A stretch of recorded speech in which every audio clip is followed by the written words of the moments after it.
সকাল সকাল বের হয়ে পড়লাম ডিউটির উদ্দেশ্যে।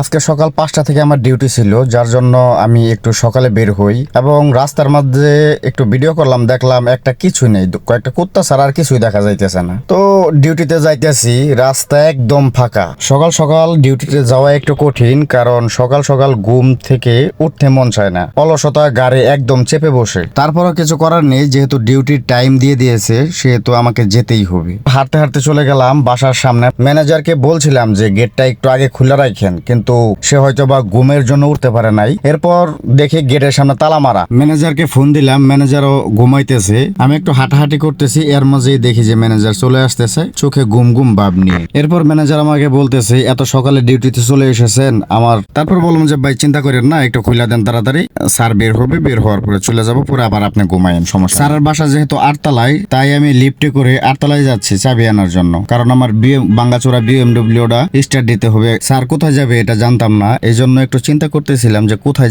যেতে পারে এত সকালে। তো যাই হোক, যেখানে যাক আমার কোনো সমস্যা নেই। এরপর লিফট থেকে বের হয়ে কলিং বেলে ক্লিক করলাম, চাবিটা নিয়ে আবার লিফটের ভেতর ঢুকে গেলাম নিচে নামার জন্য, এবং নিজেকে একটু দেখতেছিলাম যে কেমন দেখা যায় আমাকে, তামিল ছবির ভিলেনের মতো না হিরোর মতো না। তারপর দেখলাম কমেডিয়ানের মতো দেখা যায়। আসলে আমাদের যে রঙের চেহারা, নাম তো পেয়ারা। চলে আসলাম আমার ভাঙ্গাচোরা বিএমডব্লিউ এর কাছে। এখানে এসে দেখি ম্যানেজার সাহেব একদম ঘুমে আচ্ছন্ন হয়ে গেছেন। এরপর আমার বিএমডব্লিউটা একটু ঠিক করতেছিলাম এবং কোনো কিছু সমস্যা আছে কিনা দেখতেছিলাম। রেঞ্জ রোভারের সাথে রেসিং করার জন্য আমার বিএমডব্লিউটাকে প্রস্তুত করতেছিলাম, একটু সাজিয়ে গুছিয়ে নিচ্ছিলাম। গাড়িতে উঠে পার্কিং করার জন্য, সুন্দরভাবে রাখার জন্য আমার গাড়িতে উঠে স্টার্ট দিলাম এবং আমি আস্তে আস্তে ধীরে ধীরে পার্কিং করলাম। ম্যানেজারকে বললাম গেটটা খুলে দেন, আমি পার্কিং করে রেখে দিই, তারপর আপনি গেটটা বন্ধ করে একটু ঘুমাতে যান। এরপর নাস্তা করার জন্য বাইরে বের হলাম। দেখলাম রাস্তায় দুইটা কুত্তা ছাড়া আর কিছু নেই, কোনো দোকানপাট খোলা নেই, কোনো কিছু খোলা নেই, এখনো চাওয়ালা পর্যন্ত আসে নাই। এরকম একটা পরিস্থিতি।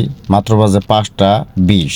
এরপর কিছুক্ষণ অপেক্ষা করার পর দেখলাম যে লিফট উপরের দিকে যাচ্ছে, তার মানে স্যার নামতেছে 8তলা থেকে। তো আমি গাড়ির ভিতরে চলে গেলাম এবং গাড়িটা স্টার্ট করে রেডি করলাম। এরপর হঠাৎ করে দেখি স্যার রমনা পার্কে চলে এসেছে। এখানে একটি কাকতালীয় ঘটনা ঘটে গেছে। স্যারের বন্ধুও এসেছে এবং স্যারের বন্ধুর যে গাড়ি চালায় সে আবার আমার ফ্রেন্ড, আমার এলাকার মানুষ। তো তার সাথে হঠাৎ করে দেখা, তো আমার অনেক ভালো লাগলো, কারণ একা একা আর ঘুরতে হবে না, আমার বন্ধুর সাথে এখন একটু ঘুরতে পারবো। তো বন্ধুকে নিয়ে বললাম যে চল একটু নাস্তা করে আসি। এখানে আমরা গাড়িটা সুন্দরভাবে পার্কিং করে এবং তারটাও পার্কিং করার পর বললাম যে চল আমরা একটু হেঁটে আসি, একটু নাস্তা টাস্তা করে আসি, কারণ এত সকালে আসে না খেয়ে, খিদা তো অবশ্যই লাগছে। তো এরপর আমরা হেঁটে হেঁটে চলে গেলাম একটা দোকানের সামনে। অবশেষে আমরা একটা দোকান পেয়ে গেলাম এবং দোকানে দুজন মিলে নাস্তা পানি করলাম, বনরুটি খাইলাম। এরপরে বললাম যে বন্ধু চল একটু পার্কের ভিতরে যাই, কারণ আমরা তো পার্কে এর আগে অনেকবার গিয়েছি কিন্তু একসাথে কখনো যাওয়া হয় নাই। এরপর বললাম যে চল একটু পার্ক থেকে ঘুরে আসলাম। পর আমরা পার্কে চলে আসলাম এবং আশেপাশে মানুষগুলোকে দেখলাম তারা হাঁটাহাঁটি করতেছে, বৃদ্ধ থেকে ছোট বাচ্চা পর্যন্ত সবাই রাস্তা দিয়ে হাঁটাহাঁটি করতেছে। আসলে এত ব্যস্ততার মাঝে, এত দালান কোঠার মাঝে এরকম একটা সবুজ গাছপালার পাশ দিয়ে যদি কেউ হাঁটে তাহলে তার মন এমনিতেই ভালো হয়ে যায়। এরপরে যদি আবার সকালে সবাই এখানে হাঁটতে আসে, তো আমরা দুই বন্ধু এখানে একটু হাঁটতে গেছিলাম। তো চারপাশটা খুব ভালোভাবে লক্ষ্য করে দেখছিলাম, কারণ খুব সুন্দর লাগতেছিল এবং রাস্তাগুলো বৃষ্টি হয়েছিল, যার জন্য রাস্তাগুলো হালকা ভিজা। তো সবকিছু মিলিয়ে একটা অসাধারণ লুক দেখাচ্ছিল এখানে। তো হঠাৎ করে বন্ধু বলতেছে লেকের পাশ দিয়ে, ব্রিজের উপর দিয়ে নাকি হাঁটবে, তার নাকি খুবই শখ, খুবই ইচ্ছে। আমি বললাম যে সমস্যা নেই, তোর ইচ্ছেটা পূরণ করে দিই, যা আয় হাঁটাহাঁটি শুরু করে দিই। এরপর হাঁটতেছি। আসলে এই জিনিসটা উপভোগ করার মতো, চারপাশে যেমন সবুজ, এর মাঝখান দিয়ে যে লেকটা গেছে, এখান দিয়ে আবার অনেকেই ব্যায়াম করতেছে। হাঁটার সময় মনে হচ্ছিল প্রকৃতি যেন আমাদের সাথেই আছে। কারণ এরই মাঝে বন্ধু বলে উঠলো আমার একটা ভিডিও বানিয়ে দিয়ে। মোবাইলটা ধরলাম, দেখলাম বন্ধু একবার গেলো আর একবার আইলো, একবার গেলো আর একবার আইলো, কিছুই বুঝলাম না এটা নাকি ভিডিও। এরই মাঝে দেখি লেকের মধ্যে কিছু মাছ, অনেকগুলো মাছ দেখতে অনেক সুন্দর লাগতেছিল। মনে হচ্ছিল একটা তুইলা ফিশ ফ্রাই করি, কিন্তু দেখলে আবার আমাদেরকে ফিশ ফ্রাই করে দিবে। তো চারপাশটা আবার দেখছিলাম। এরপর আবার আমরা হাঁটাহাঁটি শুরু করে দিলাম।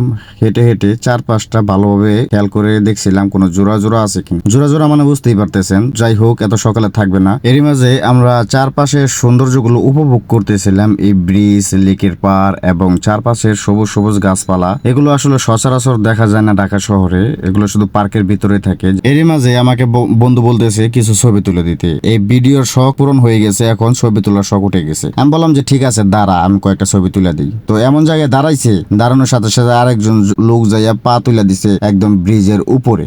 এখন ছবি তুল। তো এরই মাঝে আমি আবার বন্ধুকে বলতেছিলাম লেকের ওই পারে বোটগুলো আছে ওগুলো তো উঠবে কিনা। তো বন্ধু বললো যে না আর উঠবে না, সে এখন চলে যাবে, তার স্যার নাকি নেমে পড়তে পারে।